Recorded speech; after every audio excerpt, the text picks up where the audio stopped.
Nunca imaginé que el día de mi boda acabaría de esta manera. Mientras me miraba en el espejo del Hotel Palacio de las Rosas en Madrid, ajustando mi vestido color marfil por última vez, mi corazón latía a 1000 por hora, mezclando emoción con una creciente ansiedad.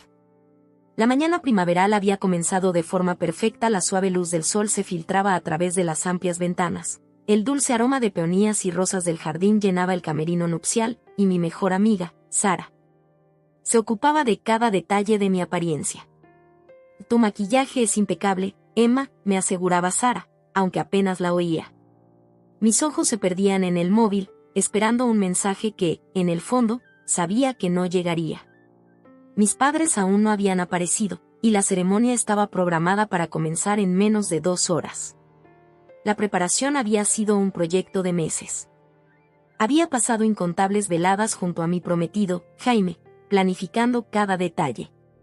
Habíamos elegido la histórica iglesia de la Trinidad para la ceremonia. Su arquitectura gótica y vitrales combinaban a la perfección con nuestra visión de una boda clásica madrileña.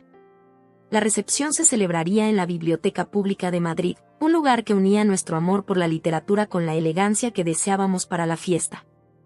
«Ya llegarán», dijo mi cuñada, Katia, en tono suave, notando mi distracción. «El tráfico desde Cataluña puede ser impredecible». Pero pude percibir la duda en su voz. Durante todo el proceso de organización, mis padres se habían mostrado extrañamente distantes. Su entusiasmo parecía forzado cada vez que compartía detalles sobre las flores, el lugar o el menú. Mientras mis damas de honor se afanaban en el camerino, dando los últimos retoques a sus vestidos azul pastel y ayudándose mutuamente con la joyería, me retiré a un rincón junto a la ventana. En las calles de la ciudad se llenaban de madrileños y turistas, familias que se dirigían al Parque del Retiro y gente disfrutando de un sábado cualquiera. Todo parecía tan normal, tan cotidiano, mientras mi mundo se desmoronaba poco a poco. Recordé todos esos momentos en que de niña había imaginado este día. Mamá siempre había dicho que llegaría temprano para ayudarme a ponerme el vestido, compartir consejos sobre el matrimonio y, seguramente, derramar lágrimas de felicidad. Papá se había comprometido a practicar nuestro baile padre-hija durante semanas, decidido a no pisarme el vestido en nuestro momento estelar. Esas promesas habían moldeado mis expectativas, ahora convertidas en fragmentos punzantes en mi pecho. La primera señal de advertencia apareció hace 3 meses, durante lo que debía ser una cena sencilla para discutir el cronograma de la boda. Mamá parecía distraída, consultaba su móvil a cada instante y apenas asentía cuando le mostraba el plano de asientos. Cuando mencioné el desayuno madre-hija que había planeado para la mañana de la boda, dudó antes de decir que haría lo posible por asistir. Ese desayuno nunca se concretó. El móvil vibró y casi se me cae al apresurarme a revisar el mensaje. Era solo Jaime, enviándome una foto suya y de sus padrinos en la iglesia, todos impecables en sus trajes azul marino. «No veo la hora de verte, preciosa», decía el mensaje, acompañado de un emoji de corazón. La simple dulzura de esas palabras me hizo llorar, aunque Sara rápidamente secó mis lágrimas para no arruinar mi rímel. «Y Emma, cariño, ya es hora de dirigirte a la iglesia», dijo mi tía, Loren, consultando su reloj. Durante las últimas semanas había asumido muchas de las tradicionales responsabilidades de la madre de la novia, algo por lo que estaba inmensamente agradecida. Pero que también resaltaba la ausencia de mi madre como una luz en un escenario vacío. El trayecto hacia la iglesia resultó surrealista. Las calles conocidas de Madrid parecían fundirse en un torbellino mientras viajábamos en el clásico Rolls-Royce que habíamos alquilado. Observé a familias jóvenes en el barrio de Salamanca paseando a sus perros, parejas cogidas de la mano frente a cafés y turistas fotografiando los edificios señoriales.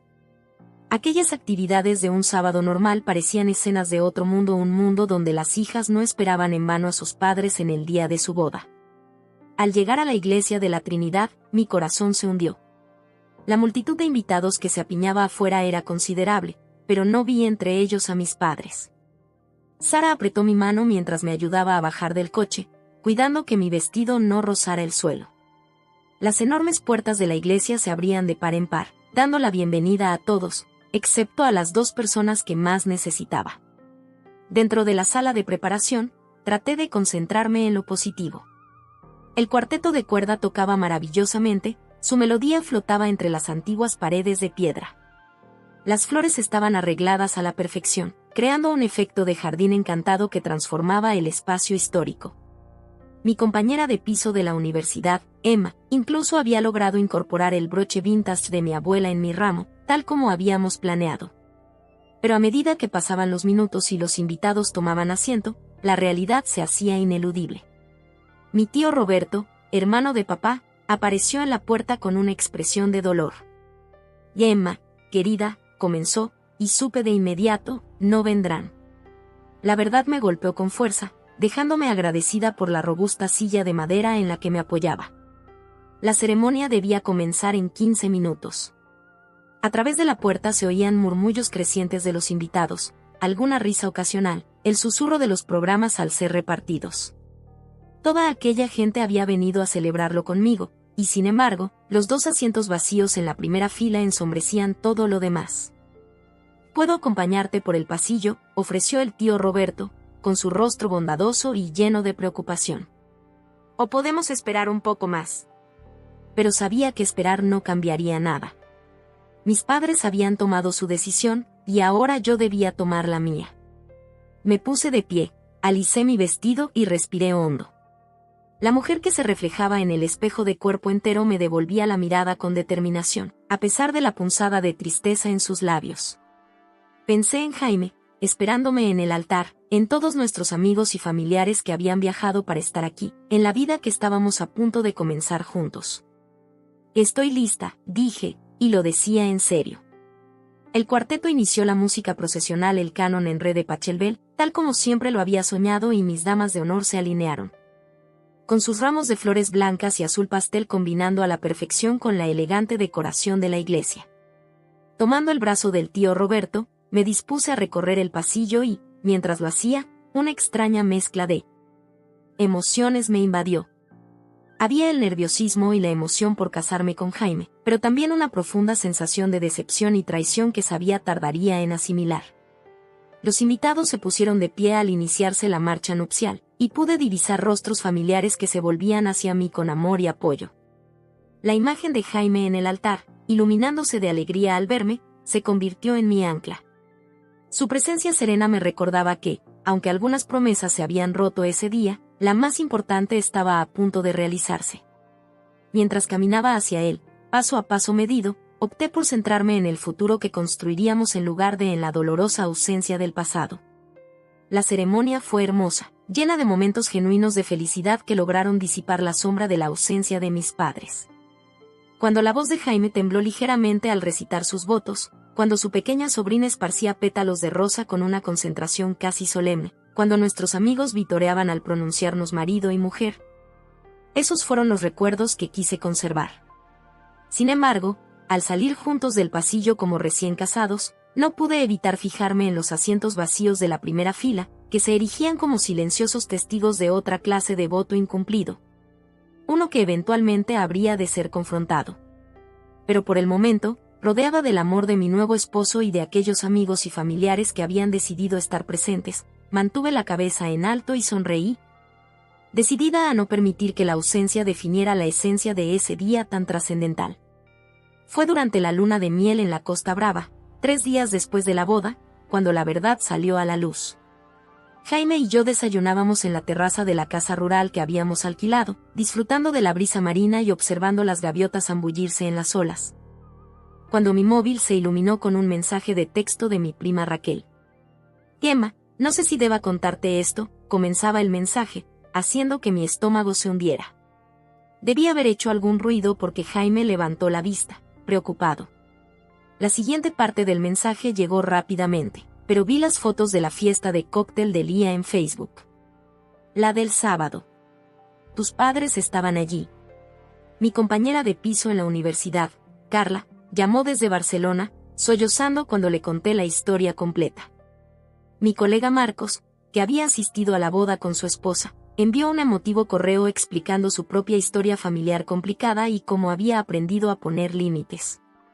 Incluso la madre de Jaime, habitualmente contenida en sus emociones, dejó un mensaje de voz expresando su incredulidad y recordándome que, a partir de ahora, yo también formaba parte de su familia.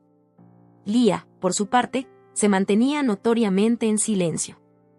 Sabía que debía haber visto a nuestros padres en su fiesta, que debía haber comprendido qué día era, pero no se atrevió a comunicarse. Su Instagram seguía repleto de fotos del evento, cada una etiquetada con almohadilla logros profesionales y almohadilla bendecida con lo mejor.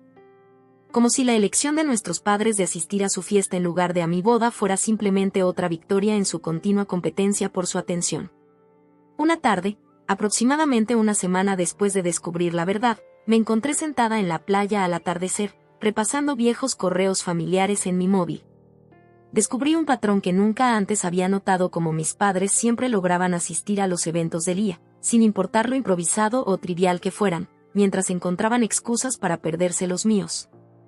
Cenas de cumpleaños, celebraciones laborales, incluso la fiesta de inauguración cuando Jaime y yo compramos nuestra primera casa juntos, siempre había alguna razón que les impedía aparecer.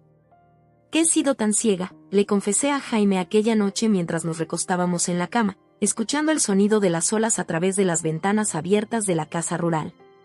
Seguía justificando sus ausencias, pensando que si me esforzaba más, si entendía mejor, si lograba ser más exitosa. No es tu culpa, me dijo, acercándome. A veces, quienes deberían amarnos más son los que más nos hieren. Pero eso es problema de ellos, no tuyo. La verdad de sus palabras me impactó, trayendo consigo una oleada de dolor, pero también, sorprendentemente, un atisbo de alivio. Durante años había intentado ganar la atención y aprobación de mis padres, sin comprender por qué siempre parecía tan inalcanzable. Ahora, al menos, sabía dónde me encontraba. La pregunta era, ¿qué haría con ese conocimiento? Al concluir la luna de miel, tomé una decisión. No podía cambiar las elecciones de mis padres ni hacer que comprendieran la magnitud de su traición. Pero podía decidir cómo avanzar, cómo protegerme de futuras desilusiones y cómo construir una vida rodeada de personas que realmente se hicieran presente. El trayecto de vuelta a Madrid fue silencioso. Jaime y yo estábamos inmersos en nuestros pensamientos. El horizonte se iluminó con el familiar perfil de la ciudad, trayendo consigo una mezcla de emociones: tristeza por lo perdido, ira ante la injusticia, y una creciente determinación. La verdad, por muy indeseada que fuera, me había liberado del agotador ciclo de esperar, esforzarme y sentirme defraudada. Mi móvil vibró con un mensaje de mamá. Espero que hayas disfrutado la luna de miel. ¿Vienes al lanzamiento de producto de Lía el próximo mes? Apagué el móvil sin responder y mis manos comenzaron a temblar tanto que casi se me cae el aparato en mi zumo de naranja. Lía era mi hermana mayor, siempre la favorita de la familia, aunque nadie lo dijera en voz alta. Se había mudado a Nueva York hacía 5 años y trabajaba en marketing de moda, organizando fiestas espectaculares en su loft en Tribeca a las que nuestros padres jamás se perdían. ¿Qué sucede?, preguntó Jaime en tono suave, extendiendo la mano para tocarme la mía. No pude articular palabra, tan solo giré el móvil para que él leyera los mensajes. Su semblante se oscureció al comprender las implicaciones. Mis padres no habían faltado a mi boda por culpa del tráfico, ni por una emergencia, ni por ninguno de los escenarios que me había inventado. Habían decidido asistir a la fiesta de mi hermana. Pasé la siguiente hora en un estado de aturdimiento, revisando sin cesar las fotos que Raquel había reenviado. Ahí estaban, mamá en su vestido azul favorito, ese que había dicho que guardaba para una ocasión especial, riendo con una copa de champán en la mano, papá conversando con los amigos de Lía, luciendo totalmente relajado. La hora en que se tomaron las fotos marcaba las 15:47, justo cuando Jaime y yo realizábamos nuestro primer baile en la recepción. Y necesito llamarlos, dije, mi voz sonando extraña y distante para mis propios oídos. Jaime sugirió esperar a que me sintiera más tranquila, pero yo no podía esperar. La verdad ardía en mi interior como ácido, y necesitaba respuestas. Mis manos temblaban al marcar el número de mamá, mientras observaba el oleaje a través de un velo de lágrimas. Mamá contestó al cuarto timbre, con una voz jovial. Gemma, ¿cómo va la luna de miel? Como si todo estuviera normal, como si no acabara de infligir una de las traiciones más profundas que un padre puede dar a su hija. Y vi las fotos de la fiesta de Lía, dije, intentando mantener la voz firme. La del sábado. El silencio que siguió pareció eterno. Cuando obtuve mi ascenso a arquitecta senior en mi firma de Madrid, Me habían enviado un mensaje prometiendo una visita pronto, una visita que, 2 años después, seguía sin llegar. Los amigos comenzaron a contactarme al enterarse de lo sucedido. Mi móvil se llenó de mensajes de apoyo y de indignación por mí. Finalmente, mamá habló, su tono había cambiado por completo. Oh, Emma. Iba a contarte sobre eso. Verás. Leah llevaba meses organizando ese evento de networking. Tenía allí a gente muy importante, y sabes lo cruciales que son esas conexiones para su carrera. Salí de la casa rural, necesitando moverme, canalizar la energía que recorría mi cuerpo. La playa estaba casi desierta aquella mañana, y mis pies descalzos dejaban huellas en la arena húmeda. ¿Acaso pensaste en cómo me sentiría?, pregunté, con la voz quebrada. Estar allí, esperando que ustedes aparecieran, y luego tener que explicar a todos por qué mis propios padres no estaban en mi boda. Siempre has sido la independiente, respondió mamá, con ese tono sutilmente crítico que tanto la caracterizaba. Y, en serio, cariño, elegiste casarte en Madrid sabiendo que Leah tenía ese evento planeado. Si nos hubieras consultado sobre la fecha. Solté una risa que más parecía un sollozo. La fiesta de Leah se organizó después de que fijáramos la fecha. Lo sé porque me llamó a quejarse del horario. La conversación se extendió durante otros 20 minutos, cada justificación de mamá más dolorosa que la anterior. Habló de las perspectivas profesionales de Leah, de las conexiones tan importantes que había hecho en la fiesta, de cómo yo debía ser más comprensiva con las obligaciones familiares. Ni una sola vez se disculpó por faltar a mi boda o por haber mentido sobre su ausencia. Cuando colgué, me sentí vacía. Jaime me siguió hasta la playa y se sentó en silencio a mi lado, apoyando su hombro en el mío como un mudo consuelo.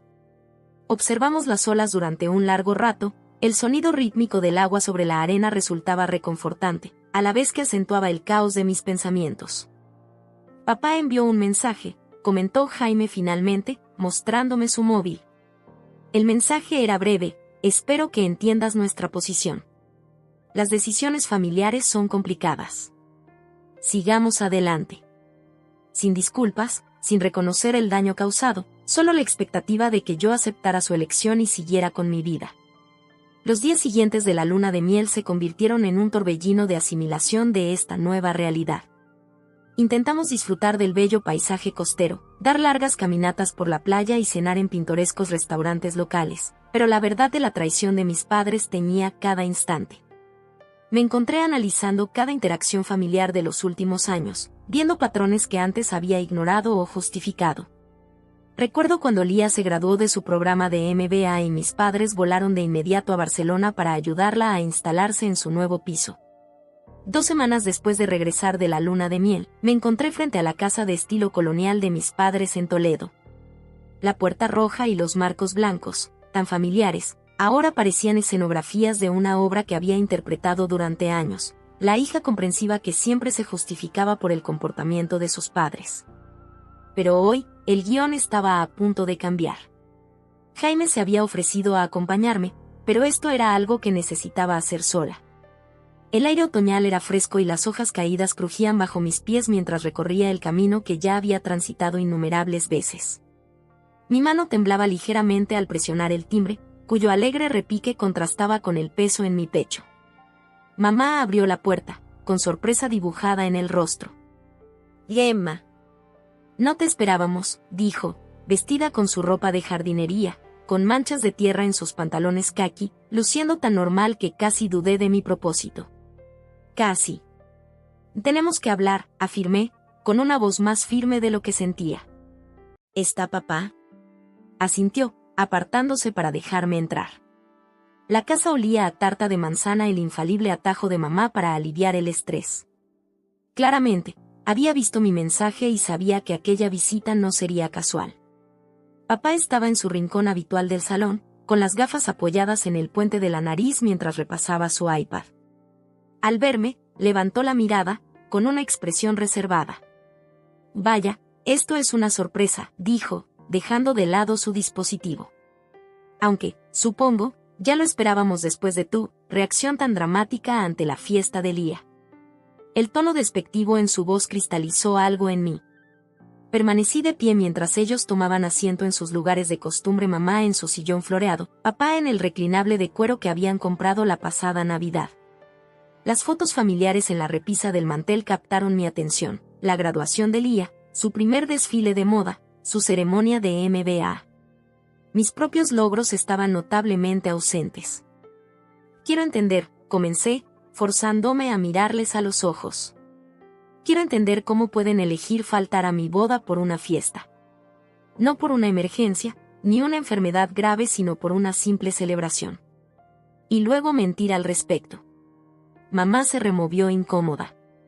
Y Emma, ya lo hemos hablado. Los eventos de networking de Lía son fundamentales para su futuro. Tú tienes un trabajo estable, un esposo maravilloso, no nos necesitas de la misma forma que ella. ¿Necesitaros? Repetí, incrédula. Esto no se trataba de necesidad, se trataba de querer ver a mis padres en uno de los días más importantes de mi vida. Estás siendo egoísta, intervino papá, con esa voz que ya conocía de sermones. La familia es apoyarse mutuamente. Lía está en una industria muy competitiva y cada contacto cuenta.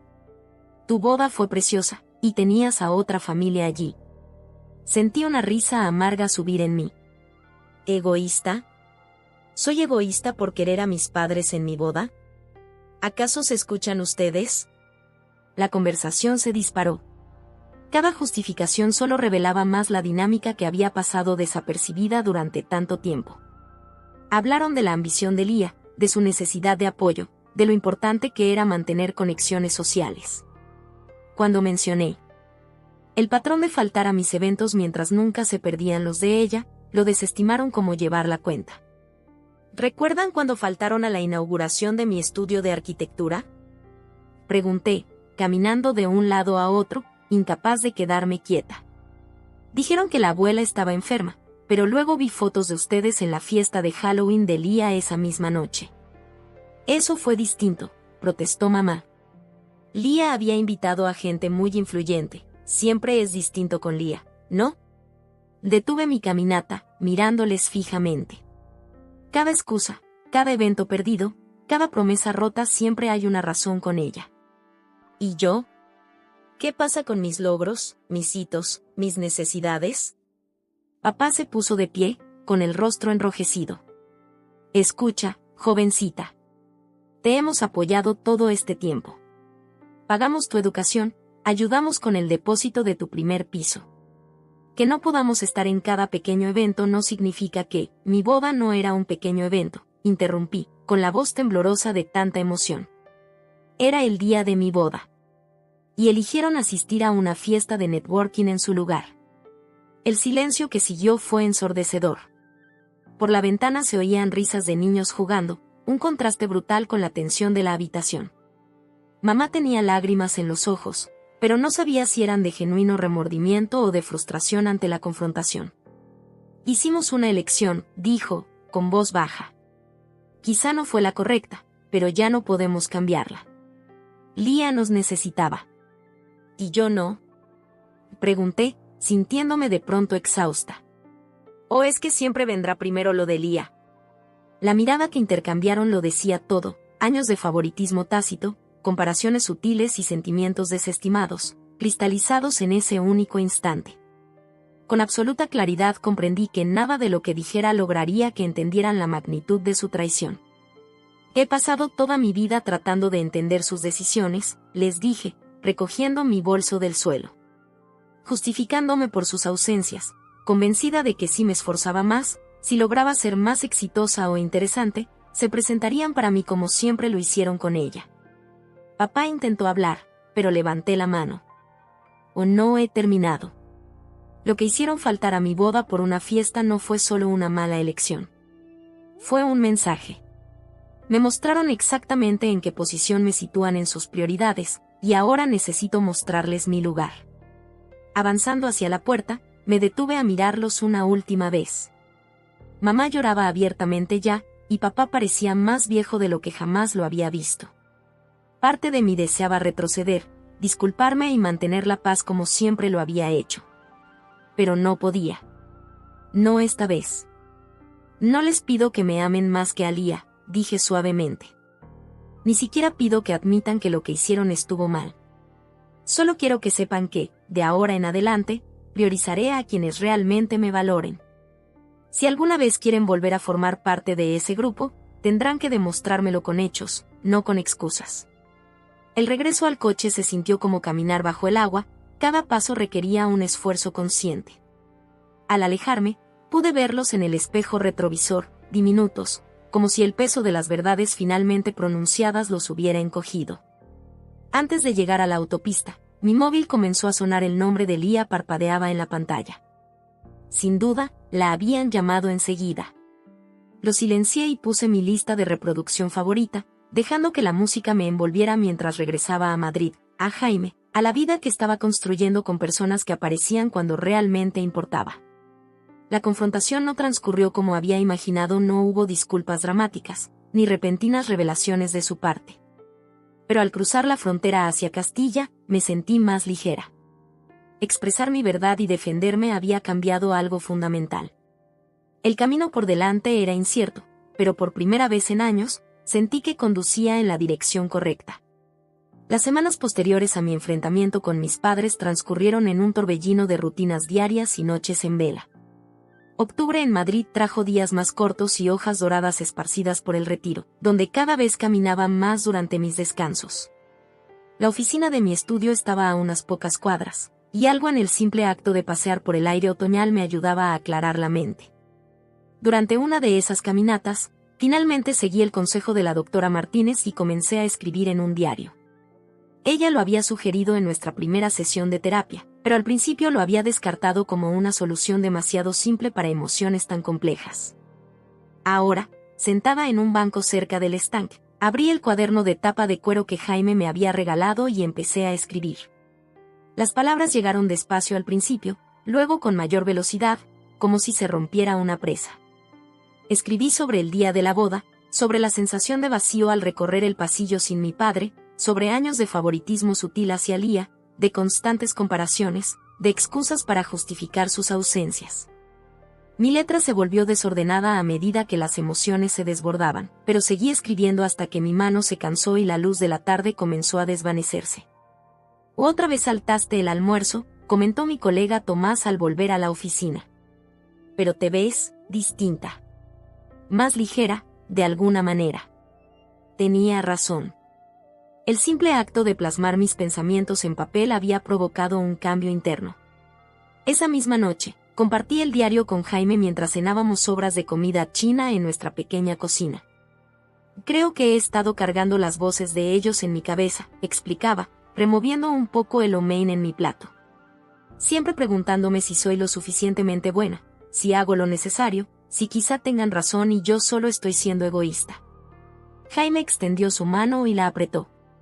«Sabes que eso no es cierto, ¿verdad?» «Y empiezo a entenderlo», respondí, y lo decía en serio.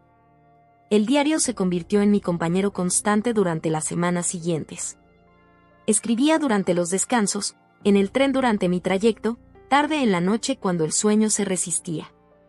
A veces redactaba cartas a mis padres que sabía nunca enviaría, desahogando años de dolor y decepción. Otras, escribía sobre mis logros, los edificios que ayudé a diseñar, los clientes que valoraban mi trabajo, los amigos que aparecían sin que se les pidiera. La doctora Martínez notó el cambio en nuestras sesiones. «Hablas con más claridad sobre tus experiencias», observó una lluviosa tarde de martes. «Menos disculpas por tus sentimientos». Tenía razón. Cuanto más escribía, más podía ver los patrones que habían definido mi relación con mis padres, como había aprendido a minimizar mis propias necesidades, a conformarme con migajas de atención como si fuesen banquetes, a interiorizar el mensaje de que los sueños de Lía eran de algún modo más valiosos, más dignos de apoyo, que los míos. Mi móvil seguía recibiendo mensajes de ellos, las cuidadosas consultas de mamá sobre si aún estaba molesta, las actualizaciones de papá sobre noticias familiares con tono empresarial. Lía había intentado llamar varias veces, dejando mensajes que iban de la ira a la manipuladora emotividad. Los guardé todos sin responder. Por primera vez en mi vida, estaba escuchando mi propia voz en lugar de la suya. El punto de quiebre llegó de forma inesperada, durante una corrida dominical a lo largo del río Manzanares. El viento de noviembre azotaba mi rostro mientras pasaba junto a equipos de remo practicando en el agua. Surgió un recuerdo, yo, a los 12 años, ganando el primer premio en un concurso de arte escolar. Había dibujado nuestra casa, dedicándole horas para perfeccionar cada detalle. Mamá se había perdido la ceremonia porque Lía tenía un recital de baile, y papá llegó tarde, marchándose antes de que pudiera mostrarle el dibujo. Me detuve, y esa revelación me golpeó con la fuerza de un torrente. El dolor de aquel día y de tantos otros similares no se trataba solo de su ausencia. Era el mensaje que sus decisiones habían enviado, que mis logros, mi alegría, mi propia existencia, eran secundarios. Opcionales. De pie junto al río, observando a los remeros atravesar la bruma matinal, sentí que algo en mí cambiaba. El dolor seguía allí, pero ya no era una carga insoportable, sino una historia que podía reconocer y de la cual aprender, sin dejarme definir por ella. Esa noche, abrí una nueva sección en mi diario. En lugar de documentar viejas heridas, comencé a escribir sobre el futuro que quería crear, sobre la persona en la que aspiraba a convertirme, sobre las relaciones que deseaba cultivar y los límites que necesitaba para preservar mi autoestima. Jaime me encontró escribiendo a medianoche, acurrucada en el rincón junto a la ventana, con una taza de té frío a mi lado. ¿Vienes a dormir?, preguntó suavemente. Pronto, prometí, mirándolo con una sonrisa que se sentía más genuina que cualquier otra en semanas. Solo terminó algo importante. Los días siguientes trajeron una nueva energía a mi proceso de sanación. Empecé a buscar el apoyo de aquellas personas que siempre habían estado allí. Tuve un almuerzo con Carla, que había viajado desde Barcelona especialmente para ver cómo estaba. Hablamos durante horas sobre las dinámicas familiares, sobre el valor de establecer límites, sobre la diferencia entre perdonar y olvidar. ¿Sabes qué me asombra?, y dijo mientras compartíamos una porción de tarta de chocolate. ¿Cómo has logrado mantener esa compasión a pesar de todo?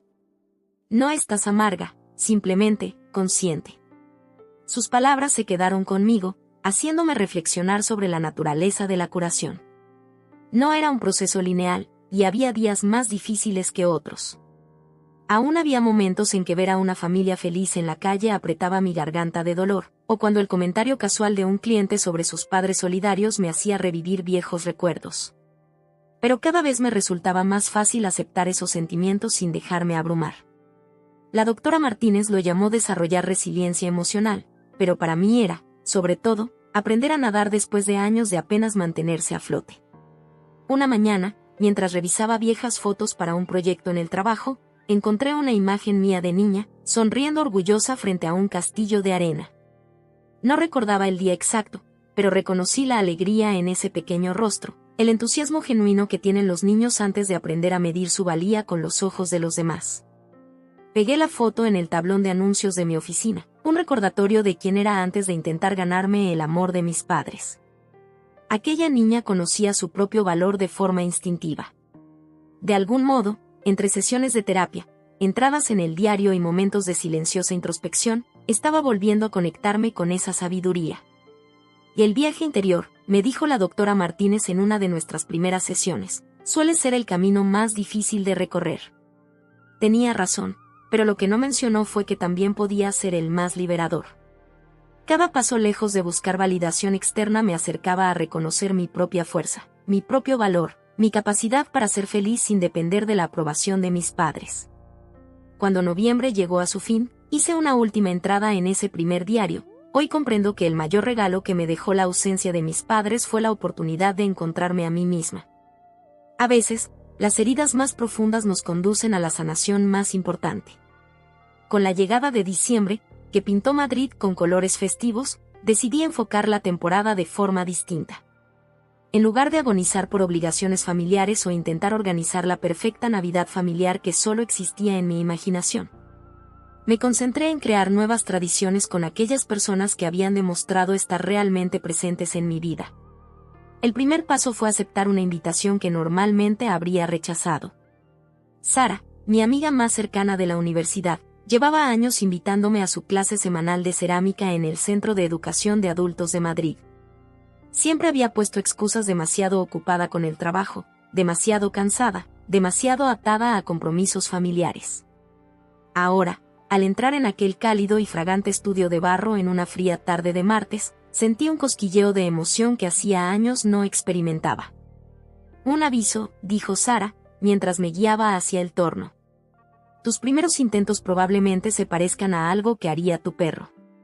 Se rió, con las manos ya cubiertas de barro. Pero esa es parte del encanto. Tenía razón. Mi primer cuenco quedó torcido, el segundo se desplomó por completo y el tercero parecía más una escultura abstracta que algo funcional. Pero había algo liberador en el proceso, crear algo con mis propias manos, sin importar el resultado. Sin juicios, sin comparaciones, solo la experiencia meditativa del barro girando entre mis dedos. «Estás sonriendo», observó Sara mientras limpiábamos al final de la noche. De verdad, una sonrisa genuina. Me di cuenta de que tenía razón. El simple acto de probar algo nuevo, de permitirme ser imperfecta, había despertado algo en mí. Aquella noche, añadí probar cosas nuevas a la lista de metas personales que venían surgiendo en la terapia. La lista se fue ampliando en las semanas siguientes. Me inscribí en un taller de fotografía de fin de semana en el barrio de Lavapiés, algo que siempre me había interesado pero que había dejado de lado por considerarlo práctico en exceso. Me uní a un club de lectura que se reunía en un pequeño café cerca de la Plaza de Cibeles, donde las charlas se extendían hasta altas horas sin preocuparse por contactos profesionales o estatus social. En el trabajo, comencé a expresarme más en las reuniones con clientes, compartiendo mis ideas de diseño sin pasar primero por el filtro de qué pensarían mis padres. Para mi sorpresa, esa nueva confianza me llevó a ser nombrada arquitecta principal en un ambicioso proyecto de viviendas sostenibles. Y tu energía es diferente últimamente, comentó mi jefe, Miguel, después de que presentara mis diseños iniciales a los clientes. Más segura. Realmente respondieron a ello. Los cambios no fueron solo profesionales. Empecé a reconectar con partes de mí misma que había reprimido en mi búsqueda constante de la aprobación parental. Saqué mis viejos cuadernos de dibujo, llenos de bocetos de antes de que la arquitectura se convirtiera en carrera y dejara de ser pura pasión. Una mañana de sábado, instalé un caballete junto a la ventana de la habitación de invitados y pasé horas pintando la vista de la ciudad. Sin preocuparme de si el resultado merecía estar en una galería o siquiera ser reconocible. Jaime notó también la transformación. «Ríes más», comentó una tarde mientras paseábamos por el Retiro, con los árboles adornados de luces festivas. «Y has dejado de revisar el móvil cada 5 minutos». Tenía toda la razón. Había dejado de estar pendiente de mensajes de mis padres o de Lía, de buscar pruebas que finalmente les hicieran comprender el impacto de sus decisiones. En cambio, estaba aprendiendo a validar mis propias experiencias, a confiar en mi percepción sin necesitar confirmación externa. El proceso no fue siempre sencillo. Aún había momentos de duda, días en que el peso de las expectativas familiares parecía insoportable. La temporada festiva trajo sus propios desafíos: tarjetas de parientes insinuando reconciliación, amigos bien intencionados preguntando por mis planes navideños, y esa insistente presión cultural por la unión familiar. Pero iba adquiriendo nuevas herramientas para enfrentar estos desafíos. La doctora Martínez me enseñó técnicas de mindfulness que me ayudaban a permanecer en el presente en lugar de enredarme en antiguos patrones de pensamiento. La clase de cerámica me enseñó el valor de la imperfección, de abrazar el proceso sin obsesionarme con el resultado final. Un momento particularmente emotivo ocurrió durante un brunch dominical con la familia de Jaime. Su madre, Janet, siempre amable pero algo reservada, de repente me abrazó fuertemente mientras la ayudábamos a recoger los platos. «Quiero que sepas», dijo, con voz inusualmente emotiva, «que no eres solo mi nuera. Eres la hija que nunca tuve, y estoy tan orgullosa de cómo has afrontado todo». Esa simple validación trajo lágrimas a mis ojos, pero eran diferentes a las que había derramado por el rechazo de mis padres. Eran lágrimas de reconocimiento, de sentirme vista y valorada por lo que realmente soy. Esa tarde, emprendí un nuevo proyecto. Con mis materiales artísticos redescubiertos y las habilidades fotográficas adquiridas en el taller, comencé a crear un libro de memorias. No de lo pasado, sino del presente, lleno de fotos de mis intentos en cerámica, bocetos de mis paseos matutinos, entradas de eventos locales a los que asistí y notas de nuevos amigos. Cada página era un testimonio de mi decisión de invertir en mí misma, de buscar la alegría sin pedir permiso ni aprobación. Cuando el año llegaba a su fin, recibí un correo de Lía. Estaba organizando su fiesta anual de Nochevieja y quería saber si Jaime y yo asistiríamos. «Mamá y papá realmente desean verte», escribió. «Todos te extrañan». Antes habría agonizado ante tal invitación, tratando de leer entre líneas, pensando que era mi oportunidad de ganarme su aprobación. Pero esta vez, cerré el correo sin responder y volví a mi proyecto actual: diseñar un espacio comunitario de arte que ofreciera talleres gratuitos a la juventud local. ¿Sabes lo que he aprendido?, le comenté a la doctora Martínez en nuestra última sesión del año. El valor no es algo que recuperes de los demás, es algo que reconoces en ti misma. Ella sonrió y tomó nota en su libreta. Pensé en las clases de cerámica, en la fotografía, en el diseño del espacio artístico, en las nuevas amistades y en los lazos reforzados. Pensé en todas las maneras en que aprendí a estar presente para mí, a honrar mis propias necesidades y deseos. Se siente como volver a casa, dije. Pero a una casa que yo construí, ladrillo a ladrillo, día tras día. Al salir de la consulta y caminar por las frías calles invernales, la nieve comenzaba a caer suavemente. Las luces de la ciudad se reflejaban en los copos, creando un resplandor que parecía espejear mi estado interior. Ya no era la persona que buscaba desesperadamente validación en aquellos que no podían o no querían ofrecérmela. Estaba convirtiéndome en alguien que comprendía que el verdadero valor nace en el interior, nutrido por la autocompasión y expresado a través de una vida auténtica. La primavera llegó a Madrid con su habitual mezcla de lluvias y calidez tenue, marcando también el primer aniversario de mi boda. Una mañana, de pie en la cocina, observando cómo la luz del alba pintaba el horizonte citadino con suaves tonos rosados y dorados, comprendí cuánto había cambiado en un año. El dolor por la ausencia de mis padres no había desaparecido por completo, pero se había transformado en una especie de sabiduría silenciosa que guiaba mis decisiones sin imponerlas. Jaime se acercó por detrás, rodeándome la cintura mientras yo sorbía mi café. «Feliz aniversario», murmuró.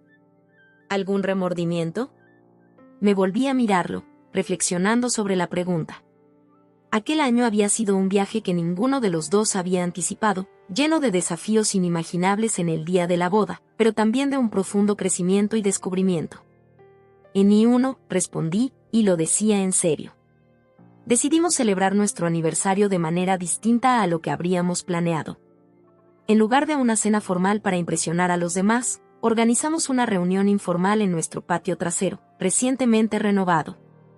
Aquella área se había convertido en mi proyecto personal durante el invierno, un pequeño oasis urbano donde aprendí a cultivar un huerto, otra habilidad nueva que nada tenía que ver con buscar aprobación, sino con encontrar la felicidad. Sara llegó temprano para ayudar a montar todo, trayendo su inconfundible limonada de lavanda y una energía contagiosa. ¿Recuerdas cuando te estresabas durante semanas por organizar algo?, o bromeó mientras acomodábamos los cojines alrededor de la hoguera que yo había diseñado. Mira ahora, la reina del entretenimiento casual. Tenía toda la razón.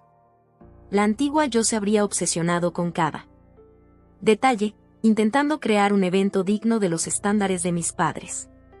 Ahora, lo único que me importaba era crear un espacio donde la gente se sintiera lo suficientemente cómoda como para ser ella misma. Durante la tarde, el patio se llenó de las personas que se habían convertido en mi familia elegida. Carla llegó desde Barcelona, trayendo consigo historias de sus últimas aventuras y un regalo hecho a mano por el aniversario, un carillón de viento elaborado con vidrio marino y madera frotada. Tomás, del trabajo, apareció acompañado de su esposo. Ambos elogiaron el diseño del jardín y se acomodaron enseguida en las sillas del deck. Los padres de Jaime llegaron con sus famosas pizzas caseras, y Janet me abrazó con fuerza extra. «Has creado algo hermoso aquí», dijo, y su cumplido no se refería solo al jardín. Al caer el crepúsculo, alguien arrancó a tocar la guitarra y las conversaciones fluyeron tan naturalmente como el vino. Me encontré sentada, observando la escena, amigos riendo, compartiendo anécdotas, algunos bailando al ritmo de la música improvisada. Las luces de hadas que colgábamos entre los árboles creaban una atmósfera mágica, y el huerto de hierbas que había plantado perfumaba el aire nocturno. Mi móvil vibró en el bolsillo un mensaje de Lía. Mamá y papá preguntan por ti. Te extrañan. El mismo mensaje, con palabras distintas, que había enviado de forma periódica durante el año. Pero esta vez, en lugar de sentir la habitual punzada de ansiedad o culpa, experimenté algo diferente: paz. Apagué el móvil y me reincorporé a la fiesta. La doctora Martínez me había enseñado que los nuevos comienzos no siempre requieren gestos dramáticos o un cierre completo. A veces, se forjan en pequeños instantes, en decisiones conscientes de priorizar la alegría sobre la obligación y la autenticidad sobre la aprobación. El espacio comunitario de arte que diseñé se inauguraría el mes siguiente, un proyecto que fusionaba mis habilidades de arquitectura con mi renovado amor por la creación. Varias de mis piezas de cerámica aún imperfectas, pero hechas con genuino entusiasmo, se exhibirían junto a obras de artistas locales. Era un testimonio de lo lejos que había llegado desde la mujer que medía su valía únicamente por los ojos ajenos. Al profundizar la noche, nuestros amigos se reunieron alrededor de la hoguera, compartiendo recuerdos y sueños. Alguien comentó lo diferente que había sido aquella recepción en comparación con la del año pasado: no mejor ni peor, simplemente más auténtica de lo que nos habíamos convertido. ¿Sabes qué he aprendido? Y dije, aceptando un dulce casero de Jaime. A veces, los mejores comienzos surgen de finales que no elegimos. La conversación se extendió hasta altas horas, tocando temas de crecimiento, resiliencia y las familias que uno decide construir. Cada persona allí había jugado un papel en mi camino durante el último año, ofreciendo apoyo, sabiduría o simplemente su genuina presencia. Cerca de la medianoche, cuando la fiesta empezaba a calmarse, Carla me apartó a un lado. He querido decirte algo, comentó. Me has inspirado a empezar terapia también. Verte reconstruir tu vida en tus propios términos me hizo darme cuenta de que yo también tenía asuntos que resolver. Sus palabras me recordaron lo que la doctora Martínez había dicho sobre que la sanación es contagiosa, que el camino hacia la autenticidad en una persona a menudo incita a otros a examinar sus propias vidas con mayor detenimiento. A la mañana siguiente, mientras Jaime y yo recogíamos el patio, encontré mi diario del año anterior, escondido entre los bancos del jardín. Al leerlo, pude trazar la línea de mi transformación, desde el dolor crudo de la traición hasta la construcción gradual de una vida llena de conexiones elegidas y una alegría consciente. ¿En qué piensas?, preguntó Jaime, notando mi semblante pensativo. En los nuevos comienzos, respondí, observando a un par de cardenales revolotando por el jardín. En cómo no siempre se dan en grandes gestos dramáticos, sino en las pequeñas decisiones que tomamos cada día. Pasamos el resto de la mañana planificando nuevos proyectos, una serie de talleres de arte gratuitos en el centro comunitario, una escapada de fin de semana a la costa, nuevas plantas para el jardín. Cada plan se sentía como otro ladrillo en los cimientos de la vida que construíamos, una vida que ya no dependía de la aprobación o validación de otros. Más tarde esa semana, durante mi habitual paseo por el Retiro, vi a una madre y su hija sentadas juntas en un banco, compartiendo un libro. La escena provocó en mí un dolor familiar, pero ya no era una herida abierta, sino más bien una cicatriz antigua. Saqué mi cuaderno de bocetos y dibujé la escena, no porque representara lo que había perdido, sino porque era hermosa por sí misma. Mi arte se había convertido en una forma de ver el mundo tal como era, sin pretenderlo, y encontrar belleza en esa realidad. Con la llegada plena del verano, seguí construyendo mi nuevo comienzo día tras día. El espacio comunitario de arte prosperó, mi jardín creció y nuestro hogar se transformó en un lugar de encuentro para amigos que se habían convertido en familia. Recibía ocasionales mensajes de mis padres y de Lía, pero ya no sentía la necesidad de responder de inmediato ni justificar mis límites. Mi vida se había enriquecido de formas que nunca imaginé cuando, hace un año, esperaba en esa iglesia a unos padres que no iban a venir. Los huecos que dejaron se fueron llenando poco a poco con nuevas conexiones, nuevas pasiones y una comprensión más profunda de mí misma. Un nuevo comienzo, escribí una noche en mi diario, no se trata de olvidar el pasado ni de fingir que no dolió, sino de elegir, una y otra vez, construir una vida que refleje quién eres realmente, y no lo que otros quieren que seas. Y en esa certeza, encontré no solo aceptación, sino una alegría genuina, la clase de dicha que surge de vivir de forma auténtica, amar sin ataduras y, finalmente, sentirse en casa en la propia vida.